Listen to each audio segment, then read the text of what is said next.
نحمده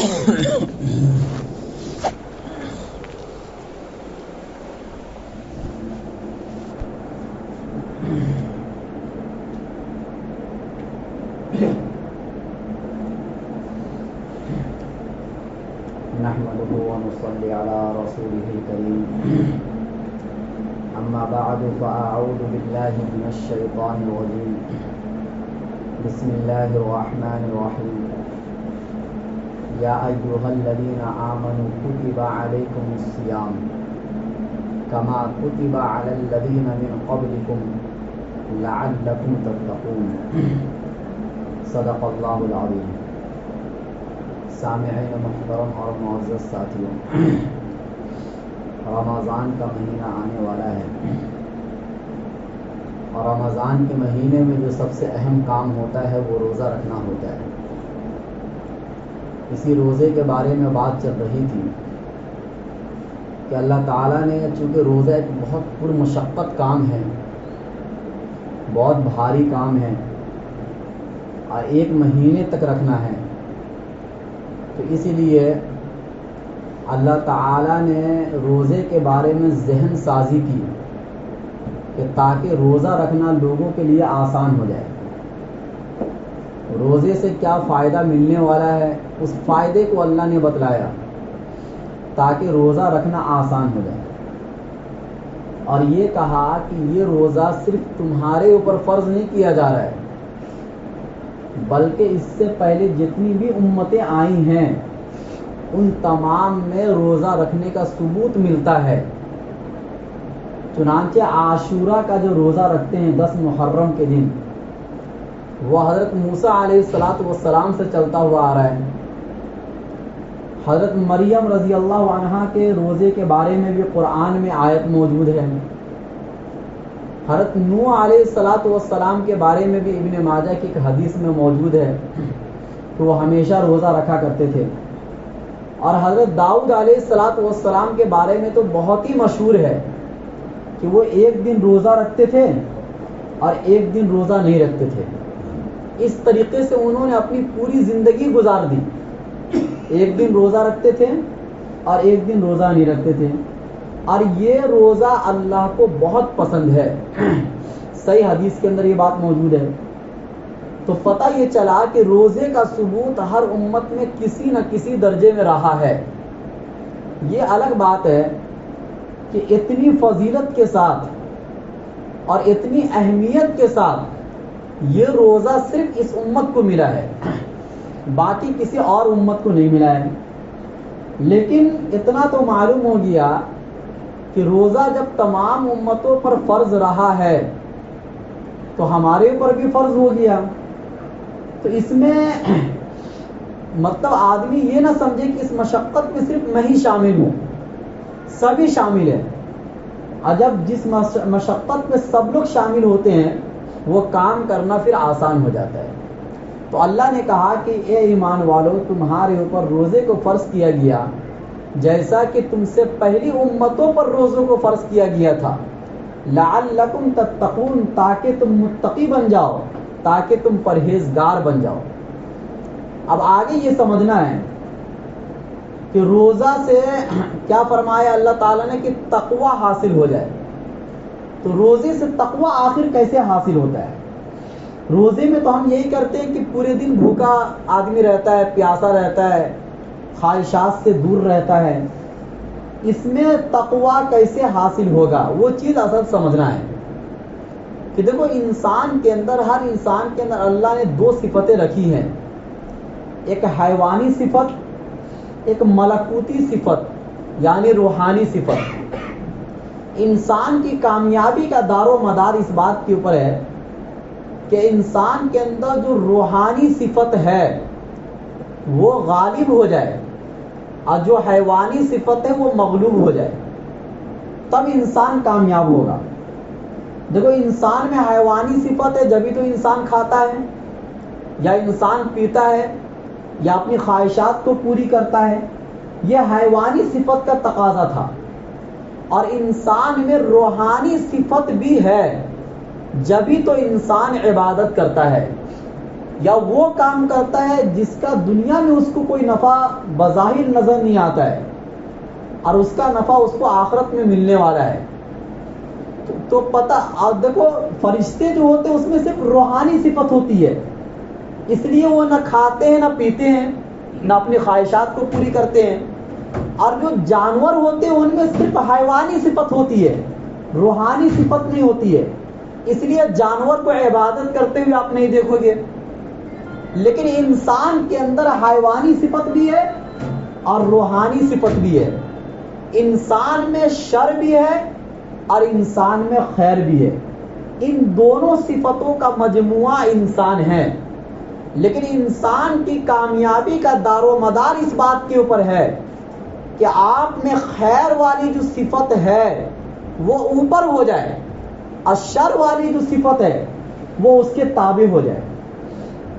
اور یہ روزے سے بآسانی حاصل ہو سکتا ہے، روزے سے یہ چیز بہت آسانی سے حاصل ہو جاتی ہے۔ وہ کیسے کہ انسان میں جو شر والی صفت ہے اس صفت کو توڑ دیا جائے، اس کا جو زور ہے اس زور کو کیا کر دیا جائے، تھوڑا کم کر دیا جائے، کیونکہ پورے طور سے ختم کرنا مقصود نہیں ہے، کیونکہ پورے طور سے جب ختم ہو جائے گا تو انسان تو فرشتہ بن جائے گا، لیکن جو شر کا جو زور ہے اس زور کو کم کر دیا جائے۔ اور شر کا زور کب ہوگا کم؟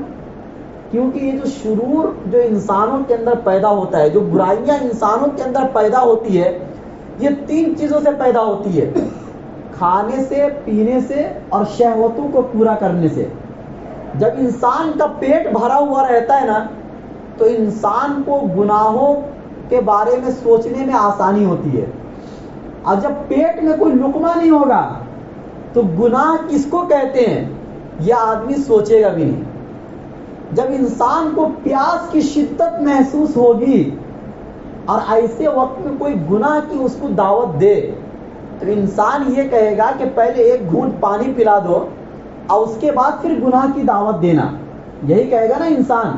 بھوک کی حالت میں، پیاس کی شدت میں کوئی بھی انسان گناہ کا کام نہیں کر سکتا ہے، یہ اللہ تعالیٰ نے انسان کی فطرت میں اس چیز کو رکھا ہے۔ جب انسان کو ہری ہری سوچتی ہے تو گناہوں کی طرف انسانوں کا ذہن جاتا ہے۔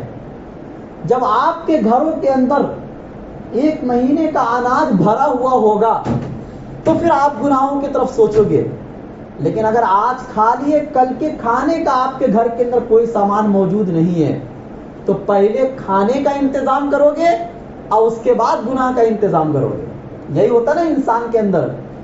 تو روزے کے اندر بھی یہی ہوا کہ جن چیزوں سے حیوانی صفت میں زور پکڑتا ہے، جن چیزوں سے آپ کے اندر جو شر والی صفت ہے وہ بڑھتی ہے، اللہ نے انہی چیزوں کے کھانے پینے یا استعمال کرنے سے روک دیا کہ بھائی پورے دن آپ کو نہ کھانا ہے نہ پینا ہے اور نہ اپنی شہوتوں کو پورا کرنا ہے، لہذا اور یہ ایک دن کا کام نہیں، تقریباً 30 دن تک آپ کو یہ کام کرنا ہے، جس کی وجہ سے آپ کے اندر جو حیوانی صفت تھی اور جو برائی والی صفت تھی اس صفت کا زور کم ہو گیا۔ لیکن زور کا صرف کم ہو جانا کافی نہیں ہے تقویٰ کے حاصل ہونے کے لیے، کیونکہ پھر ایک مہینے کے بعد پھر انسان ویسے ہی ہو جائے گا۔ تو صرف زور کا کم کر دینا اتنا ہی کافی نہیں تھا، بلکہ اس شر والی جو صفت ہے اس شر والی صفت کو تابع بنا دیا جائے خیر والی صفت کے، اور آگے پھر زور چلے خیر والی صفت کا نہ کہ شر والی صفت کا۔ اب یہ کیسے ہوگا؟ وہ اس طریقے سے ہوگا کہ ایک تو اللہ تعالیٰ نے آپ کو کھانے پینے سے بھی روک دیا، شہوتوں کو پورا کرنے سے بھی روک دیا، پورے دن تو آپ تھکے ہوئے تھے، ہونا یہ چاہیے کہ اب رات میں آرام کرنے کا وقت ملتا اور اللہ کا حکم یہ آتا کہ اب سو جاؤ، اب کچھ کرنے کی ضرورت نہیں ہے، لیکن ہوا یوں کہ پھر اللہ نے تراویح بھی مقرر کر دی، اور اس کے بعد پھر سحری کا وقت، ایسے وقت میں آپ کو کھانے کا حکم دیا جا رہا ہے جبکہ دنیا کی کوئی قوم ایسے وقت میں نہیں کھاتی ہے، اور ایسے وقت میں کھانا عقل کا تقاضا بھی نہیں تھا، چونکہ عام طور سے آدمی جب صبح 4 بجے اٹھتا ہے تو کسی کو بھوک نہیں لگتی ہے اور نہ کھانے کا دل کرتا ہے، لیکن اللہ کے نبی صلی اللہ علیہ وسلم کی سنت ہے، اس لیے تمام مسلمان کھاتے ہیں۔ لیکن سنت تو ہے، لیکن میرے جو بتانے کا مقصد ہے وہ یہ ہے کہ اللہ نے آپ کو رمضان کے مہینے میں پورے 24 گھنٹے میں ہر ایسے کام کا حکم دیا جو آپ کے نفس کے خلاف تھا، جو آپ کے نفس کے خلاف تھا، کہ پورے دن بھی کھانا پینا نہیں ہے، شہوتوں کو پورا نہیں کرنا ہے، رات میں پھر آپ کو تراویح کے لیے جمع ہو جانا ہے، اور اس کے بعد پھر تراویح پڑھ کے آپ کہیں تھکے ہوئے تھے، پھر 4 بجے پھر اٹھ کر آپ کو سحری کھانا ہے۔ جب بہت سے لوگ جو ایسے ہوتے ہیں کہ جو رات میں زیادہ کھا لیتے ہیں اور یہ سوچ کر کہ سحری میں اٹھنا نہ پڑے، اور پھر اگلے دن کا روزہ رکھتے ہیں۔ روزہ تو ہو جائے گا بغیر سحری کے بھی، کیونکہ سحری کھانا سنت ہے، لیکن وہ برکات اور اللہ کے نبی کی سنت کا جو مزہ ہے وہ آپ کو نہیں ملے گا۔ اللہ کے نبی صلی اللہ علیہ وسلم نے سحری کے بارے میں فرمایا کہ یہ برکتوں والا کھانا ہے، ایک ترغیب دی، اور یہ فرمایا کہ ہمارے روزوں کے درمیان اور اہل کتاب کے روزوں کے درمیان فرق سحری کا کھانا ہے، یعنی کہ پچھلی امتوں میں بھی روزہ فرض رہا ہے، لیکن پچھلی امت سحری نہیں کھاتی تھی، رات میں جو کھا لیے بس اتنا کھا لو کہ آپ اگلے دن روزہ رکھ سکو۔ سحری کھانے کا حکم صرف اس امت کو دیا گیا، گویا کہ آپ سحری اس لیے بھی کھاؤ تاکہ غیروں کی مشابہت سے آپ بچ جاؤ۔ من تشبہ بقوم فہو منہم، جو کسی قوم سے مشابہت اختیار کرے گا وہ اسی میں سے ہو جائے گا۔ کبھی آنکھ نہیں کھلی الگ بات ہے، آپ کو کھانے کا من نہیں ہے پھر بھی ایک کھجور کھاؤ، لیکن کھاؤ، کیونکہ سحری کھانا سنت ہے، برکتوں والا کھانا ہے۔ اس سے جو روحانیت آپ کو ملے گی آپ کے جسم کے اندر، وہ رات میں پیٹ بھر کے کھانے سے آپ کو روحانیت نہیں ملے گی۔ تو روحانیت کی بات ہوتی ہے، اصل پیٹ بھرنے کی بات نہیں ہوتی ہے۔ تو اللہ تعالیٰ نے حکم دیا سحری کھانے کا اور اس کے بعد رات میں تراویح پڑھنے کا، اس لیے کہ تاکہ جو شر والی صفت ہے وہ ٹوٹنے کے بعد خیر والی صفت کے تابع ہو جائے، تاکہ پورا 11 مہینہ آپ اس خیر والی صفت کو آپ استعمال کریں، اور شر والی صفت کا زور ایک دم کم ہو گیا۔ اب دیکھو یہ کب ہوگا؟ جب آپ رمضان کو رمضان سمجھ کر گزاریں گے، اور رمضان میں جس طریقے سے جو کام کرنے کا حکم دیا گیا ہے آپ اسی طریقے سے وہ کام کریں گے تو آپ کے اندر لعلکم تتقون، اس تقوی والی صفت پیدا ہوگی جو ابھی بتایا کہ تقوی اسی چیز کا نام ہے کہ خیر والی صفت غالب آ جائے اور شر والی صفت ٹوٹ جائے، ایک دم مغلوب ہو جائے۔ اب اس کے بعد یہ سمجھنا ہے کہ رمضان کا مہینہ آتا ہے۔ اب رمضان کے معنی کیا ہے؟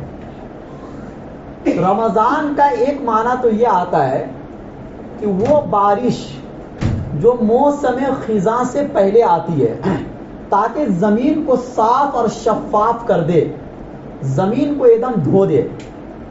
گویا کہ رمضان کو رمضان اس لیے بھی کہتے ہیں کہ اللہ تعالیٰ اس مہینے کے اندر اپنے مومنین بندے کو گناہوں سے دھو دیتے ہیں۔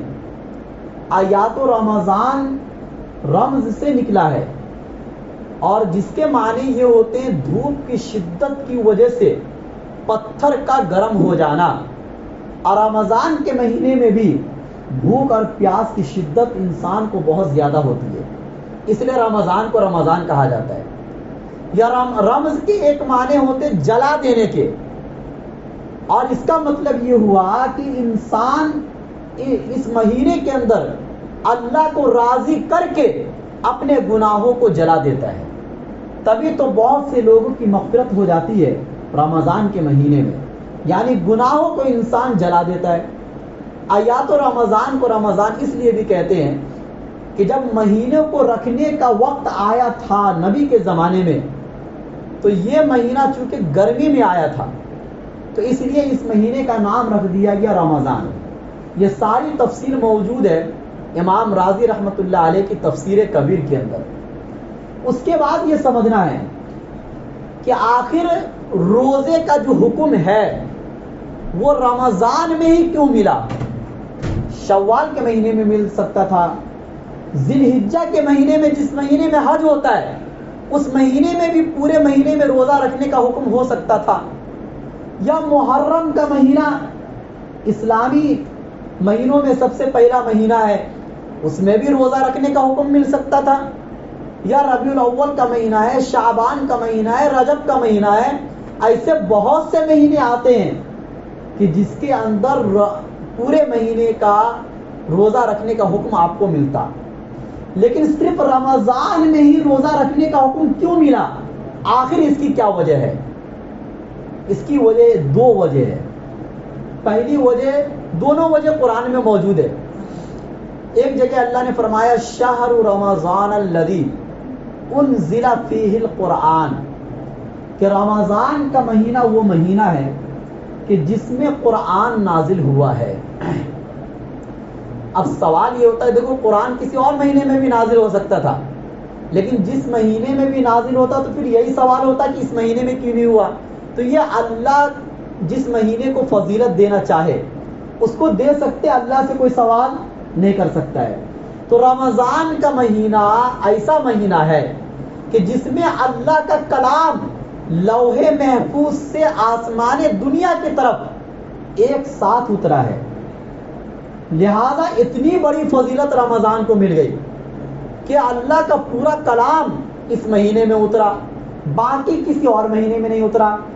اور ساری چیز کا دار و مدار اور ساری چیز کا تعلق تو صرف اللہ کے کلام ہی کی وجہ سے ہے.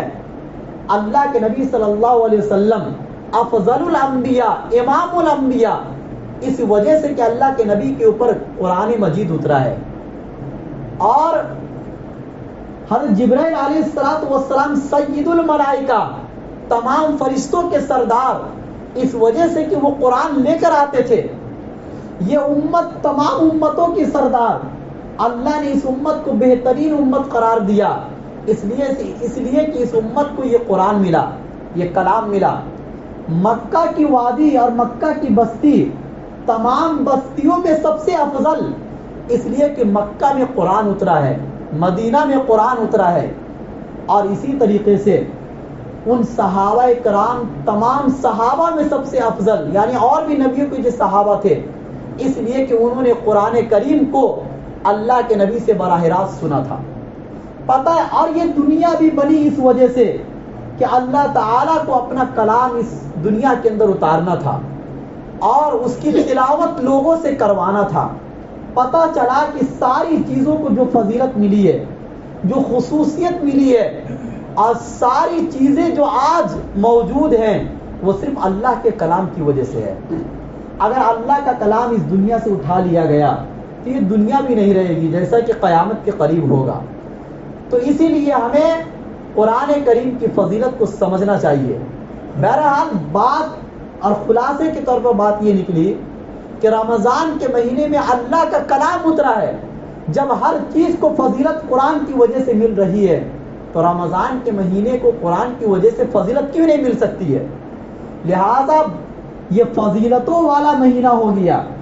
اب اس مہینے میں روزہ رکھ کر تقوی کا حصول یہ آسان ہو گیا بقیہ اور مہینوں کے مقابلے میں، کیونکہ اور مہینوں کو وہ فضیلت نہیں ملی ہے جو رمضان کے مہینوں کی ملی ہے. نمبر 2، اور یہ بات بھی قرآن میں موجود ہے کہ اللہ نے یہ کہا کہ رمضان کے مہینے میں ایک رات ایسی آتی ہے کہ جس رات میں قرآن اترا ہے. اب یہاں پر رک کر ایک بات یہ سمجھنا ہے کہ جو قرآن اترنے کی بات جو بار بار کہی جاتی ہے، آپ کے ذہن میں یہ سوال پیدا ہو سکتا ہے کہ اللہ کے نبی پر تو قرآن 23 سالوں میں اترا ہے.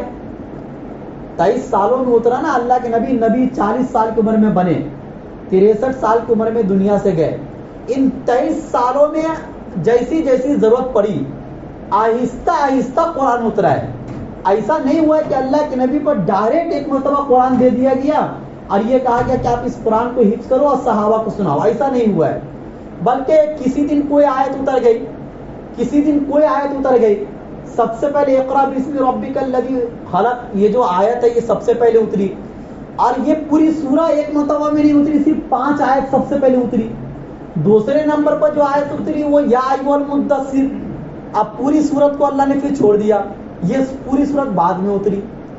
تو آخر یہ جو کہا جاتا ہے کہ قرآن رمضان کے مہینے میں اترا اور شب قدر میں اترا, آخر اس کا کیا مطلب ہے؟ اس کا مطلب علامہ ابن کثیر رحمۃ اللہ علیہ نے تفسیر ابن کثیر میں ذکر کیا ہے کہ دیکھو قرآن 2 طریقے سے اترا. ایک تو لوح محفوظ جو اللہ کے پاس ہے, جس میں سب کے نامہ اعمال موجود ہے, وہاں سے قرآن آسمان دنیا کی طرف ایک مرتبہ میں اترا ہے, رمضان کے مہینے میں اترا ہے اور شب قدر میں اترا ہے. اور اس آسمان دنیا سے اللہ کے نبی صلی اللہ علیہ وسلم پر آہستہ آہستہ 23 سالوں میں اترا ہے. اور اسی چیز کو قرآن نے جگہ جگہ پر بیان بھی کیا اپنے لفظوں میں. قرآن کریم نے جب ایک ساتھ اتارنے کی بات کرتا ہے قرآن, تو وہاں پر لفظ انزلنا ذکر کرتا ہے. قرآن عربی زبان کے اندر لفظ انزلنا اس وقت استعمال ہوتا ہے جب کوئی چیز ایک ساتھ اتر جائے, اور جب اللہ کے نبی صلی اللہ علیہ وسلم پر اترنے کی بات ہوتی ہے تو قرآن وہاں پر نزلنا کا لفظ استعمال کرتا ہے. اور نزلنا یا تنزلنا کا لفظ اس وقت استعمال ہوتا ہے جب تھوڑا تھوڑا کر کے کوئی چیز اترے. تو قرآن نے اشارے میں یہ بات سمجھا دیا ہے کہ دیکھو لوح محفوظ سے آسمان دنیا کی طرف قرآن رمضان کے مہینے میں اور شب قدر میں ایک ساتھ اتر گیا. لوح محفوظ سے نبی صلی اللہ علیہ وسلم پر آہستہ آہستہ قرآن اترا ہے. تو گویا کہ رمضان کے مہینے کو 2 خصوصیت حاصل ہے. ایک تو یہ کہ اس میں قرآن اترا ہے, اور نمبر 2 اس میں شب قدر ہے. اور شب قدر لیلۃ القدر خیر من الف شہر, 1000 مہینوں سے بہتر ہے. تو جس مہینے کو ایک ایسی رات مل گئی کہ جو رات 1000 مہینے سے بہتر ہے, تو اس مہینے کو کتنی خصوصیت اور فضیلت حاصل ہوگی اس کا آپ اندازہ نہیں لگا سکتے ہیں. اسی لیے اللہ تعالیٰ نے رمضان کے مہینے میں روزہ رکھنے کا حکم دیا, کیونکہ اس مہینے میں روزہ رکھ کر جو خیر و برکت آپ حاصل کر لیں گے وہ کسی دوسرے مہینے میں روزہ رکھ کر وہ خیر و برکت آپ حاصل نہیں کر سکتے. اس لیے رمضان کی قدر کرنا چاہیے. اب سوال یہ پیدا ہوتا ہے کہ روزہ رکھنے کا حکم دن میں کیوں دیا گیا؟ رات میں بھی روزہ رکھنے کا حکم ہو سکتا تھا. چونکہ آج کل لوگ یہ سب سوال کرتے ہیں, جو نئے نئے طریقے سے آج اسکول اور کالج میں بچے پڑھتے ہیں, ان کی ذہن سازی کی جاتی ہے. کتنا پر مشقت حکم ہے اسلام کے اندر, کس کس طریقے سے مردوں پر کبھی ظلم کیا گیا, کبھی عورتوں پر ظلم کیا گیا. ایک بھیانک تصویر سامنے بچوں کے سامنے لائی جاتی ہے, اور یہ بتایا جاتا کہ یہ علماء ان کو قرآن حدیث کے علاوہ کچھ آتا نہیں ہے, یہ لاجیکل بات نہیں کرتے ہیں, عقلی بات نہیں کرتے ہیں, یہ صرف یہی بولتے ہیں اپنی عوام کو کہ جو قرآن حدیث میں لکھا اس کو مان لو, سمجھ میں آئے یا نہ آئے. تو ایسا نہیں ہے, ہر چیز آپ کی عقل کے مطابق ہے. بس یہ ہے کہ جب ضرورت نہیں ہے سمجھنے کی تو سمجھنے کی کیا ضرورت ہے. کہ دیکھو ایک مسلمان کے لیے, ایک ایمان والے کے لیے اللہ اس کے رسول کا حکم ہی سب سے بڑی چیز ہے. یہ کیوں حکم ملا یہ سمجھنے کی ہمیں اور آپ کو ضرورت نہیں ہے, لیکن آج کل اس لیے سمجھایا جاتا ہے کہ اس قسم کے سوالات اب آتے ہیں. تو اب سوال یہ پیدا ہوتا ہے کہ روزہ رکھنے کا حکم دن میں کیوں ملا, رات میں کیوں نہیں ملا؟ اگر رات میں ملتا تو اور آسانی ہوتی, کیونکہ آدمی رات میں کام نہیں کرتا ہے, دن میں کام کرتا ہے, تو آسانی کے ساتھ ہر آدمی روزہ رکھ سکتا تھا. تو اس کا جواب یہ ہے کہ دیکھو اللہ تعالیٰ کا جو اصل مقصد ہے آپ کو بھوکا رکھ کر ظلم کرنا مقصد نہیں ہے. مقصد کیا ہے؟ اللہ نے بتایا نا لعلکم تتقون, تاکہ آپ کے دلوں میں تقوی پیدا ہو جائے. یہ تقوی کب پیدا ہوگا؟ جب تھوڑا بہت مشقت بھی آپ برداشت کریں تب جا کے آپ کے دلوں میں تقویٰ پیدا ہوگا. رات میں تو ویسے بھی کوئی انسان کھاتا پیتا نہیں ہے. رات اللہ نے سونے کے لیے بنایا ہے اور آرام کرنے کے لیے بنایا ہے, سکون کے لیے بنایا ہے. کتنا بھی آدمی دن میں سو لے, رات میں خود بخود نیند آ ہی جاتی ہے, کیونکہ رات اللہ نے سونے کے لیے بنایا. اب اگر رات میں روزہ کا حکم دیا جاتا تو عادت اور عبادت میں کوئی فرق نہیں ہوتا, کیونکہ رات بھر نہ کھانا یہ آپ کی عادت ہے اور دن بھر نہ کھانا یہ آپ کی عادت نہیں ہے, یہ عبادت ہے. تو عبادت اور عادت میں فرق ہو جائے اس لیے اللہ تعالیٰ نے دن میں روزہ رکھنے کا حکم دیا, رات میں روزہ رکھنے کا حکم نہیں دیا. نمبر 2, دن میں روزہ رکھنے کا حکم اس لیے بھی دیا کہ تاکہ آپ کے اندر مشقت جب آئے گی اور آپ کے دلوں میں جب بھوک اور پیاس کا احساس پیدا ہوگا تو ان غریبوں کی ہمدردی بھی آپ کے دلوں میں پیدا ہوگی کہ جو دن میں نہ کھاتے ہیں نہ پیتے ہیں یا جن کو کھانا نصیب نہیں ہوتا ہے. یہ چیز رات میں حاصل نہیں ہو سکتی تھی, اس لیے اللہ تعالیٰ نے آپ کو دن میں روزہ رکھنے کا حکم دیا. اب آدھے دن کا حکم نہیں دیا, یہ بھی ہو سکتا تھا کہ آدھے دن کا حکم دیا جاتا, آدھے دن کا نہیں دیا جاتا. تو آدھے دن کا حکم اس لیے نہیں دیا گیا کہ آدھا دن بھی آدمی عام طور سے بھوک اور پیاس کی شدت میں گزار دیتا ہے. جب آدمی ایک دم صبح صبح ناشتہ کرے گا تو پھر 2 بجے کھانا کھاتا ہے تو آدھا دن تو ایسے گزر جاتا ہے آدمی کا. جو آدمی کے کھانے کا ٹائم ٹیبل ہے وہ آدھے دن کے حساب سے ہی ہے. ایسا نہیں کہ آدمی ہر وقت کھاتے پیتے رہتا ہے. یہ الگ بات ہے کہ ہم اور آپ ناشتہ 10 بجے کرتے ہیں, 11 بجے کرتے ہیں, لیکن ناشتے کا اصل ٹائم صبح کا وقت ہے اور اسی لیے صبح کے وقت کھانے کو ڈاکٹر لوگ بھی فائدے مند بتاتے ہیں. بنسبت 10-11 بجے کھاؤ اور اس کے بعد پھر 2 بجے کھانا کھا لو. تو یہ اصل حکم نہیں ہے. تو پتہ یہ چلا کہ اگر آدھے دن روزہ رکھنے کا حکم دیا جاتا, آدھے دن نہ دیا جاتا تو یہ بھی آپ کی عادت ہو جاتی, عبادت نہیں بنتی. تو 12 مہینے میں سے 1 مہینہ ایسا ہونا چاہیے کہ جس میں آپ کی عادت اور عبادت میں فرق ہو, آپ کی عادت سے الگ ہٹ کر کوئی کام ہو, کہ تاکہ ان 11 مہینے جو آپ نے گناہوں کے کام کیے ہیں اس 1 مہینے میں آپ اپنی عادت سے ہٹ کر اللہ کے حکم کو پورا کرنے کے بعد آپ کو وہ تقویٰ نصیب ہو جائے جس تقوی کی بنیاد پر پھر 11 مہینہ آپ اللہ کی عبادت کر سکو. اللہ تعالی ہم سب کو کہنے سننے سے زیادہ عمل کرنے کی توفیق نصیب فرمائے. واہ